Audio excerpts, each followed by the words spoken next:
welcome back to the next module. So what have we talked about so far? Let's recap for just a second. So we talked about lots of ways to do real estate, right? Wholesaling, rentals, Airbnb, tax deeds, probate, joint ventures, new construction, student housing, foreclosures, right? Lots of different ways to do real estate. So you understand it is literally like a buffet of items out there that you can go pick and choose which strategy you want. Here's what I will tell you before we go too far. Pick one.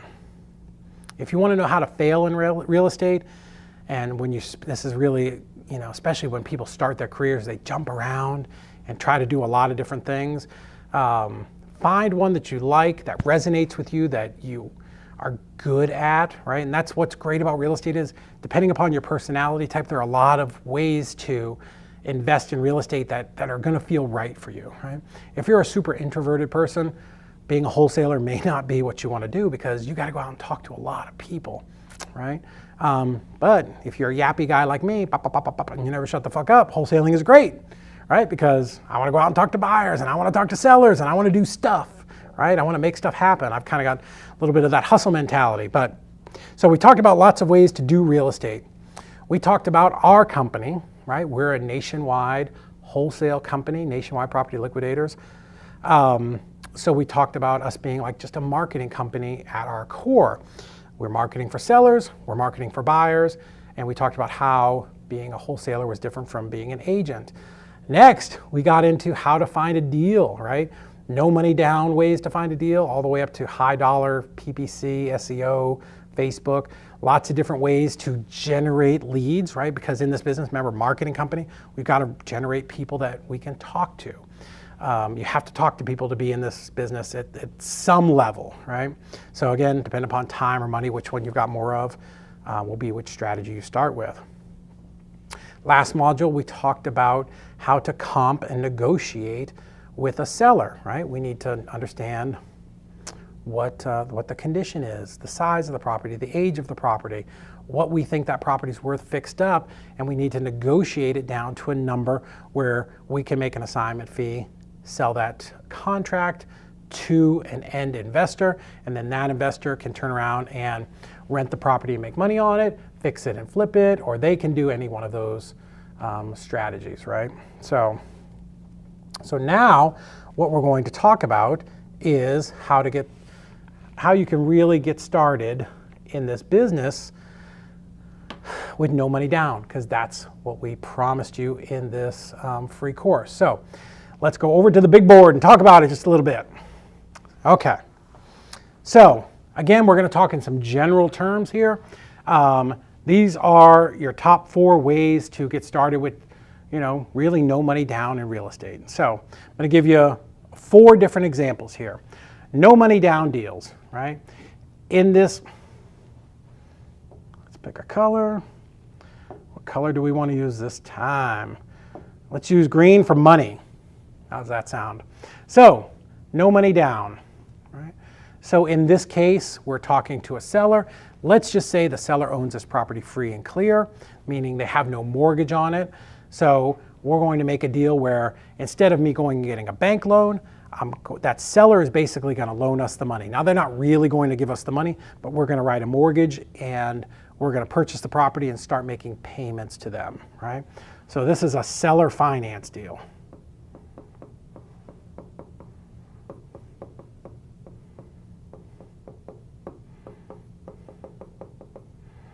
All right. Lots of different nuances and ways to do seller finance deals, but you can absolutely buy properties with no money down. I bought a package of properties for $1,180,000. Okay, bought those properties. It was 27 doors, so it was a combination of apartment buildings, duplexes, triplexes, single families, and literally paid no money at closing for these properties. I actually got a check for $8,000 because there were prorated rents, security deposits, and taxes, and I bought those 27 properties with no money down. I literally got money at closing. So 100% you can do this, okay? So you can have the seller finance your deal. Very simple, okay? Next most common way to do it is called private money. So private money is I want to buy Mrs. Smith's house for $100,000, and maybe I want to fix it up instead of assigning it to Bob for $10,000 and then him making 40. Maybe I have a little bit of a background in doing some fixing repairs and contracting work or handyman work, and I want to do it, right? So I got Mrs. Smith's property under contract at $100,000. I know it's worth $200,000. It's going to cost me $40,000 to do the repairs. So I'm going to call my friend Heather, and I know that she's got some money sitting in the bank that she's not doing anything with. And I say, Heather, how'd you like to loan me some money? I'm going to buy this deal. I'm buying it for $100. It's worth $200. You lend me $140,000 or $150,000, and I'll pay you 10% interest on your money, or 8% or 6% or 12%, whatever you want to negotiate. But a private money deal is basically somebody I know personally, somebody in my network. It can be a mother, an aunt, somebody at work, like somebody, a friend of a friend, somebody in your network that has the cash in the bank or has the ability to fund the deal for you, right? That's private money. So this is somebody who has money and is willing to trust you and fund you and your deal. And then when you fix up the property and resell it, you pay them back first, and you get whatever's left, right? So remember when we were talking about was it the last module or the module before? Different ways to do deals. Remember, networking was number one. This is what networking does. Get out there and tell everybody what you are doing. So, can you buy Mrs. Smith's house for no money out of pocket? Absolutely. When we rehab houses, this is how we do it. We have private lenders that work with us, and they will, put up the money for the purchase and the repairs. At closing, we will, let's say it's 100, and my private lender Norman is going to put up 150. So 100,000 will go pay off Mrs. Smith, and what's left, the 50,000, comes to me in a check. I use that money to fix up the property. When it's sold, Norman gets his 150 back plus interest, and I get what's left. Pretty awesome that I can make a $35,000, $40,000 check without coming out of pocket for any money. So can you do this? 100%, you can absolutely do this. Hard money. Okay, hard money, very similar to private money, except instead of going to somebody in your network, this is more, I don't want to say corporate, but there is a business that's lending money.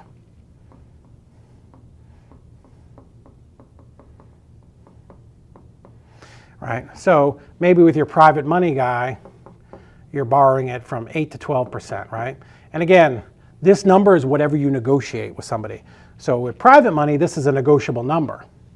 Maybe your mom will lend money to you at 3%. I don't know, right? Whatever you can negotiate. Hard money, you're not going to be able to negotiate that much. This may be 15% interest, right? Now, why would you do hard money? 15% interest. David, that's fucking crazy. Who wants to pay 15% interest? Dude, it's less than 2% a month. It's less than 1.5% a month. So even though it's a lot, you're only borrowing it for a short amount of time, right? 30, 60, 90, 120 days. So, think about it as a cost of doing business, right? Just like paying your plumber, just like paying your electrician. Could you buy this house and make $30,000 without it? Don't borrow hard money. You know how much you make without hard money? Zero, right? If you don't have the $150,000 in your own bank, you're gonna have to borrow from somebody. If you don't have somebody in your network, maybe you go to hard money, right? But be a good client for this hard money and do one deal, two deals, and now maybe instead of making $30,000 on one deal, they'll fund 3 deals for you. Now you have the ability to make $90,000 over the course of 3 months because you've got a little bit of experience and you can run multiple properties, right? So hard money, fantastic way to borrow money, right? Sometimes you're doing all of them. I've done them all, right? We got some seller finance deals. Maybe I've used up, at one point I had 3, 4, 5 people that would lend private money, but I've got all of their money in use, and we can go to a hard money lender because I've got this other great deal that's a killer deal that I can make 80 grand on, but I need the money. Right? You got to have money to do deals. Do not ever think, and this is a misconception because I get this on social media all the time, well, you got to have money to make money. I'm here to tell you, you don't. You don't. You got to be trustworthy. You got to come off as somebody knowing what you're talking about, right? But 100% sellers will finance their deals. Not everybody, but some will. Somebody in your network has the money. Somebody, you know somebody, or somebody in your network knows somebody who has money to lend. Or there's a hard money lender in your town that if you have a good deal, meaning you've contracted it low enough and they feel like you're a good bet and this is a good investment for them, that they will lend you the money. And some, not everybody's 15%. Some big metropolitan areas, I know there are places in Texas, Phoenix, where you can borrow at 8, 9, 10%, right? But again, if you don't borrow the money, what can you make? Well, zero, because you couldn't buy the house. So hard money, great way to get to grow your business. And the fourth way is what we do, one of the things that we do, which is wholesaling, right?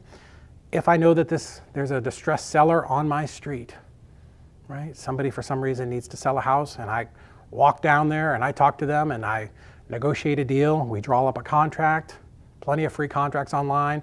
If you go to my website, davidoldsrei.com, we have a free contract on there that you can get, and I'll probably include one with this course. We can contract that property, and then I can simply flip that contract to an end buyer, and I can make money. What did that cost me? A couple of phone calls. So, can you get started with no money down? Here to tell you, yes you can.